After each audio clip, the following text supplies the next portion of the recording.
this was a movie that I wanted to do because of the story of really the father and the daughter.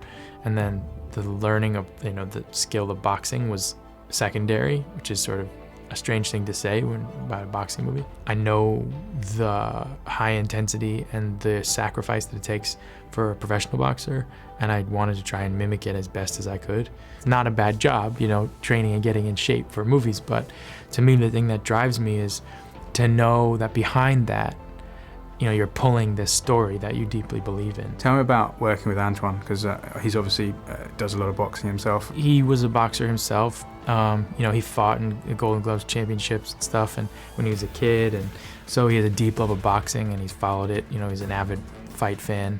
But I think we were very aware of certain cliches in movies like this, and I think he averts you and averts your eye and your emotion in, I think, more believable places because of his choices visually and also his deep support of the acting. I believe deeply in the story about a man who starts with anger filled with hatred, which ends up bringing him great success.